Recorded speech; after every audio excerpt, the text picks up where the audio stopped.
하나님의 사랑은 언제나 크고 깊습니다. 하지만 그 사랑이 멀게 느껴질 때가 있습니다. 하나님이 나를 사랑하신다고 머리로는 알지만 마음은 잘 믿어지지 않을 때가 있고 어떤 상황에서는 그 사랑이 느껴지지 않기도 합니다. 그래서 우리는 하나님의 사랑을 감정이 아닌 말씀으로 배워야 합니다.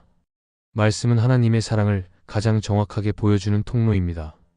말씀을 붙들면 흔들리지 않고 상황과 감정을 넘어 하나님의 사랑을 더 깊이 알아갈 수 있습니다. 하나님의 사랑은 말로만 주어진 것이 아니라 실제로 우리를 향해 다가오신 사랑입니다. 그 사랑은 과거에도 지금도 동일하며 말씀을 통해 우리를 향해 계속 말씀하고 계십니다. 오늘은 특별히 하나님이 어떤 사랑으로 우리를 바라보시는지를 4가지 말씀을 통해 함께 나누어 보려고 합니다. 이 말씀들을 마음에 새기고 기도하며 붙들 때 우리는 하나님의 사랑을 더 풍성하게 깨닫게 될 것입니다. 첫째, 이사야 49장 15절의 말씀을 붙잡으세요. 이사야 49장 15절은 하나님의 사랑이 얼마나 깊고 흔들림 없는 사랑인지를 단호하게 말해주는 말씀입니다. 여인이 어찌 그 젖먹는 자식을 잊겠으며 자기 태에서 난 아들을 긍휼히 여기지 않겠느냐. 그들은 혹시 잊을지라도 나는 너를 잊지 아니할 것이라. 이 말씀은 우리가 어떤 상황에 처하든지 하나님의 사랑은 결코 멈추지 않는다는 약속입니다. 인간의 사랑은 깊어 보이지만 제한이 있습니다. 사랑한다고 말하면서도 환경에 따라 마음이 바뀌고 상황이 어려워지면 멀어지기도 합니다. 그러나 하나님의 사랑은 그런 사랑이 아닙니다. 하나님의 사랑은 사람이 가진 감정의 기복을 따르지 않고 조건에 좌우되지 않습니다.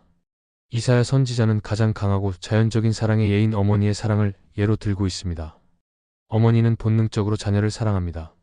그러나 하나님은 어머니조차 잊을 수 있는 가능성이 있다고 말씀하시며 그것보다 더 완전한 자신의 사랑을 강조하십니다.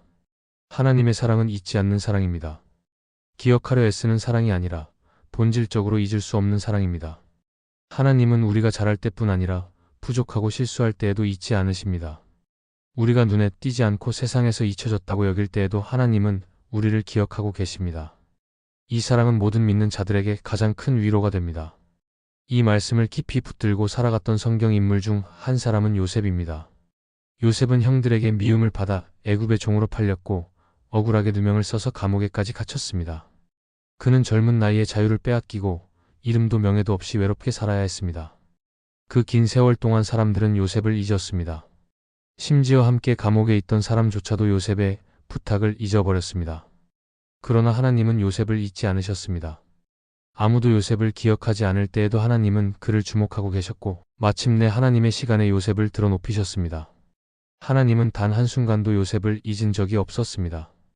하나님의 기억 속에서 요셉은 늘 살아 있었고 그분의 뜻 안에서 철저히 준비되고 있었습니다. 우리 삶도 다르지 않습니다. 때로는 기도해도 아무 일도 일어나지 않는 것처럼 느껴지고 하나님께 잊혀진 것 같은 외로움과 침묵 속에 놓일 때가 있습니다. 누군가에게 인정받지 못하고 삶의 자리가 초라해 보일 때 하나님께서 과연 나를 기억하고 계신가 의심이 들기도 합니다. 그러나 이사야 49장 15절은 분명히 말씀합니다. 나는 너를 잊지 않는다. 하나님은 우리가 느끼는 고독과 상처, 지친 마음을 모두 아시며 그 순간에도 우리를 놓지 않으십니다. 하나님의 사랑은 말뿐이 아니라 실제이며 그분의 품 안에 우리는 날마다 기억되고 있습니다. 이 말씀은 단지 위로를 넘어 우리를 다시 살게 하는 생명의 약속입니다. 잊히고 외면당하고 멀어졌다고 느낄 때에도 이사야 49장 15절의 말씀을 마음에 깊이 새겨야 합니다. 하나님은 지금도 나를 보고 계시고 나를 알고 계시며 나를 돌보시고 계십니다. 이 확신은 우리를 다시 기도의 자리로 이끌고 다시 말씀 앞에 서게 합니다. 사람은 우리를 잊을 수 있습니다. 그러나 하나님은 결코 잊지 않으십니다. 사람의 관심은 일시적일 수 있지만 하나님의 사랑은 끝이 없습니다. 이 말씀이 진리라는 사실을 믿는다면 지금 어떤 상황에 있든지 낙심하지 않아야 합니다. 마음이 무너질 때마다, 길이 보이지 않을 때마다 이 말씀을 붙들고 하나님을 바라보시기 바랍니다. 그분의 사랑은 어머니의 사랑보다 더 강하며 단 한순간도 우리를 포기하지 않으시는 사랑입니다. 이사야 49장 15절은 하나님께서 우리를 얼마나 깊이 품고 계신지를 알려주는 가장 확실한 증거입니다. 그러므로 이 말씀을 마음에 새기고 이 사랑을 확신하며 살아가는 자는 어떤 시련 속에서도 다시 일어설 수 있습니다. 하나님의 사랑은 언제나 우리 곁에 있으며 우리는 그 사랑 안에서 결코 잊히지 않는 존재입니다. 둘째, 예레미야 31장 3절의 말씀을 붙잡으세요. 예레미야 31장 3절은 하나님께서 우리를 어떤 마음으로 사랑하시는지를 분명하게 말씀합니다. 옛적에 여호와께서 나에게 나타나사 내가 영원한 사랑으로 너를 사랑하였으므로 인자함으로 너를 이끌었다 하셨느니라. 이 말씀은 단순히 하나님이 우리를 사랑하신다는 차원을 넘어서 그 사랑이 시간의 흐름을 초월한 영원한 사랑임을 강조합니다. 영원한 사랑이란 변하지 않고 끊어지지 않고 일방적으로 계속되는 사랑입니다. 하나님은 우리가 무엇을 해서가 아니라 그분의 성품으로 우리를 사랑하십니다. 그 사랑은 오래전부터 시작되었고 지금도 계속되고 있으며 앞으로도 끝나지 않을 사랑입니다. 세상의 사랑은 조건이 있습니다. 잘할 때는 가까이 다가오지만 실망을 주면 멀어지기도 합니다. 감정에 따라 식기도 하고 상황에 따라 흔들리기도 합니다. 그러나 하나님의 사랑은 다릅니다. 그 사랑은 조건을 두지 않고 상황에 흔들리지 않으며 오랫동안 기다리며 품어주는 사랑입니다. 하나님은 당신의 백성을 꾸짖으실 때도 사랑 안에서 하시고 징계하실 때도 돌이키기를 원하시는 마음으로 하십니다. 예레미야 31장은 바벨론 포로로 끌려갔던 이스라엘 백성에게 주신 회복의 메시지입니다. 하나님은 범죄한 백성을 책망하시면서도 그들에게 여전히 너희는 내 사랑을 받은 자라고 말씀하십니다. 회개하고 돌아오기를 기다리시면서 이전보다 더 깊은 사랑으로 회복시키겠다고 약속하십니다. 예레미야 31장 3절의 말씀은 실패한 사람, 돌아서 있었던 사람, 죄 가운데 머물렀던 사람에게 더욱 필요한 말씀입니다. 하나님은 그런 사람에게도 다시 손을 내미십니다. 조건 없이 품으시고 다시 새롭게 시작하시기를 원하십니다. 하나님이 사랑하시는 대상은 완벽한 자가 아닙니다. 넘어지고 부족하지만 돌아오기를 원하는 자입니다. 그들에게 하나님은 이렇게 말씀하십니다. 나는 너를 영원한 사랑으로 사랑하였다. 이 사랑은 끝나지 않는 사랑이고 쉬지 않고 따르는 사랑입니다. 성경에 나오는 베드로는 이 말씀을 삶으로 경험한 사람입니다. 그는 예수님을 따르겠다고 고백했지만 위기의 순간에 예수님을 3번이나 부인하고 말았습니다. 자신이 스스로도 용서할 수 없는 실수를 했기에 그는 물고기 잡는 자리로 돌아가 버렸습니다. 그러나 부활하신 예수님은 그런 베드로를 찾아가십니다. 책망으로 다가오지 않으시고 사랑으로 회복의 손길을 내미십니다. 그리고 그에게 말씀하십니다. 내가 나를 사랑하느냐? 이 3번의 질문은 3번의 부인을 덮는 하나님의 사랑의 고백이었습니다. 예수님은 베드로를 다시 세우셨고 그에게 사명을 맡기셨습니다. 이것이 바로 영원한 사랑입니다. 조건을 따지지 않고 실수에도 불구하고 다시 품어주는 사랑입니다. 우리도 이 사랑이 필요합니다. 때로는 신앙생활을 하면서도 연약함을 느끼고 반복되는 실패 속에 하나님 앞에 나아가는 것이 두려울 수 있습니다. 그러나 하나님은 그 자리에서도 우리를 포기하지 않으십니다. 다시 붙들고 싶어 하시고 다시 회복시키고 싶어 하십니다. 그러므로 예레미야 31장 3절의 말씀을 꼭 마음에 새기셔야 합니다. 이 말씀은 우리를 정죄가 아닌 사랑으로 이끄는 하나님의 마음을 보여줍니다. 이 말씀을 붙드는 자는 다시 일어설 수 있습니다. 하나님의 사랑은 과거에 머무르지 않고 미래를 향해 계속 열려있는 사랑입니다. 영원한 사랑은 한순간의 감동으로 끝나지 않습니다. 매일의 삶 속에서 다시 일으켜주고 다시 품어주는 사랑입니다. 이 사랑을 아는 사람은 두려움 속에서도 하나님께 나아갈 수 있고 실수했을 때도 숨지 않고 주님 앞에 엎드릴 수 있습니다. 왜냐하면 그 사랑은 결코 끊어지지 않기 때문입니다. 하나님의 사랑을 알고 싶다면 예레미야 31장 3절을 깊이 묵상해 보시기 바랍니다. 이 말씀을 통해 하나님은 지금도 우리에게 말씀하십니다. 내가 너를 영원한 사랑으로 사랑하였고 그 사랑으로 너를 다시 이끌고 있다고. 이 사랑이 우리의 삶을 붙잡아 줄 것입니다. 셋째, 요한일서 4장 10절의 말씀을 붙잡으세요.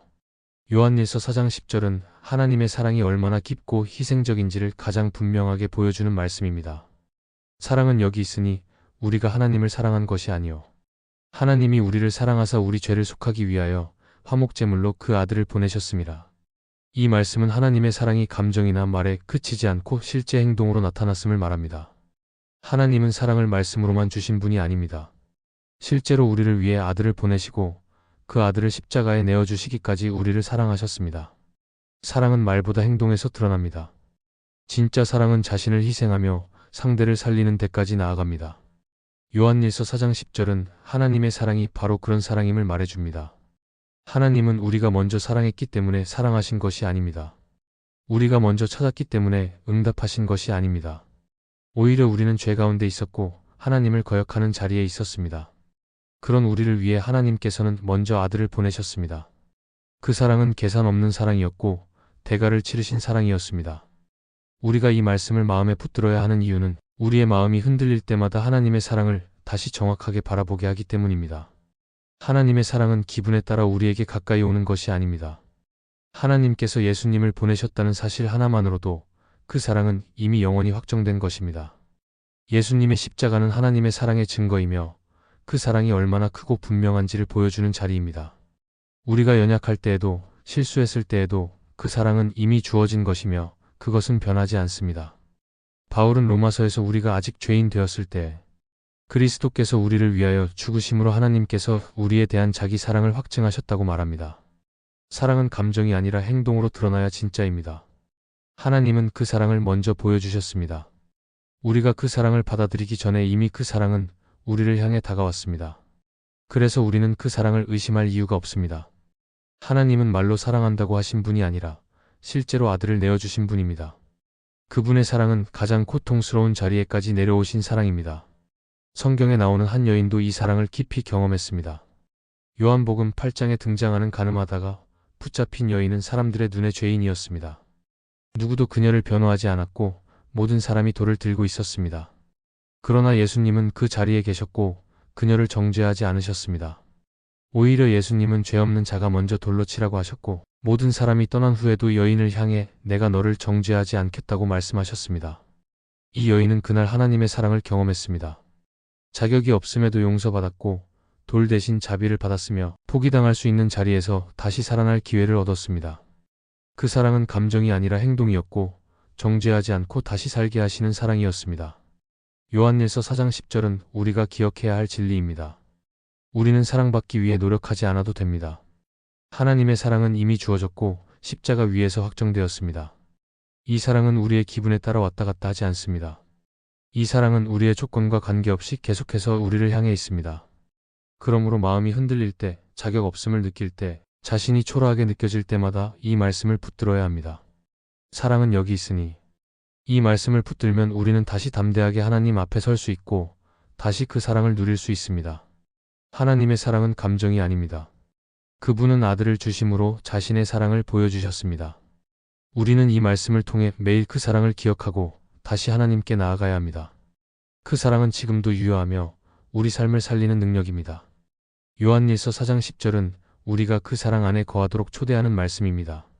이 사랑을 붙들고 살아가는 자는 결코 버림받지 않고 그 사랑 안에서 새롭게 살아가게 됩니다. 넷째, 스바냐 3장 17절의 말씀을 붙잡으세요. 스바냐 3장 17절은 하나님의 사랑이 얼마나 따뜻하고 개인적인 사랑인지 잘 보여주는 말씀입니다. 너의 하나님 여호와가 너의 가운데에 계시니 그는 구원을 베푸실 전능자시라. 그가 너로 말미암아 기쁨을 이기지 못하시며 너를 잠잠히 사랑하시며 너로 말미암아 즐거이 부르며 기뻐하시리라. 이 말씀은 하나님께서 단순히 우리를 용납하거나 참아주는 수준이 아니라 우리를 기뻐하시고 즐거워하시며 조용히 안아주시는 분임을 보여줍니다. 하나님의 사랑은 멀리서 바라보는 사랑이 아닙니다. 그분은 우리와 함께 하시고 우리를 향해 마음을 열고 반응하시는 살아계신 아버지이십니다. 많은 사람들은 하나님이 멀게만 느껴진다고 말합니다. 하나님의 사랑이 있다는 말은 들었지만 그 사랑이 나에게는 해당되지 않는다고 생각하기도 합니다. 그러나 스바냐 3장 17절은 그런 생각을 깨뜨립니다. 하나님은 우리 가운데 계십니다. 우리와 함께 계시고 우리를 떠나지 않으시며 우리 안에 머무르기를 원하십니다. 이 사랑은 구체적이며 실제입니다. 그리고 그분은 우리를 보시며 기뻐하십니다. 세상은 조건을 보고 평가하지만 하나님은 나의 존재 자체를 기뻐하십니다. 나의 성과나 능력이 아니라 내가 하나님의 자녀라는 이유만으로 기뻐하시는 사랑입니다. 또한 이 말씀은 하나님께서 우리를 잠잠히 사랑하신다고 말합니다. 이 표현은 소리 없이 깊고 변함없이 지속되는 사랑을 뜻합니다. 하나님의 사랑은 격렬한 감정만이 아닙니다. 때로는 아무 말 없이 곁에 있어주는 사랑입니다. 우리가 지쳐서 말조차 할 수 없을 때 하나님은 조용히 우리 옆에 머무르시며 마음을 다해 사랑하고 계십니다. 이 사랑은 사람의 말로는 설명하기 어렵지만 깊은 안정감과 평안으로 우리 안에 자리 잡게 됩니다. 또 하나님은 우리로 인해 즐거이 부르며 기뻐하신다고 하십니다. 우리가 하나님의 마음에 기쁨이 된다는 말씀입니다.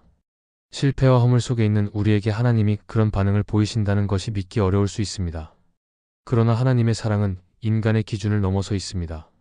하나님은 자녀가 돌아오기를 기다리시고 자녀가 회복되기를 기뻐하시며 자녀가 작은 믿음으로 나오는 그 걸음을 너무나 귀하게 여기십니다. 하나님은 그런 사랑으로 오늘도 우리를 바라보십니다. 팀 켈러는 그의 책 내가 만든 신에서 이렇게 말합니다. 하나님은 우리가 완전해서 사랑하시는 것이 아니라 사랑하시기에 우리를 온전하게 만들어 가신다. 이 말은 하나님의 사랑이 조건이 아니라 시작임을 말해줍니다. 하나님은 우리가 정리된 사람이라서 흔들리지 않아서 사랑하시는 분이 아닙니다. 오히려 우리의 연약함과 혼란 속에서도 사랑하시며 그 사랑으로 우리를 세워가십니다. 우리는 그 사랑을 자격으로 얻는 것이 아니라 믿음으로 받아들이는 것입니다. 스바냐 3장 17절은 하나님이 어떤 마음으로 우리를 사랑하시는지를 분명히 보여주는 말씀입니다. 하나님은 우리 곁에 계시며 우리를 보며 기뻐하십니다. 조용히 우리를 안아주시고 우리와 함께 머무시며 결코 외면하지 않으십니다. 이 사랑은 고요하지만 강하고 잔잔하지만 흔들림 없는 사랑입니다. 우리가 피곤하고 지쳐 있을 때, 사람들이 우리를 무시하고 판단할 때 이 말씀을 꼭 붙들어야 합니다. 하나님의 사랑은 한순간의 감정이 아니라 매일 우리를 감싸는 실제적인 은혜입니다. 이 말씀을 마음에 새기며 살아가면 세상이 줄 수 없는 평안과 위로가 생깁니다. 하나님이 나를 이렇게 사랑하신다는 확신은 혼란 속에서도 중심을 잡게 하고 불안 속에서도 하나님을 신뢰하게 만듭니다.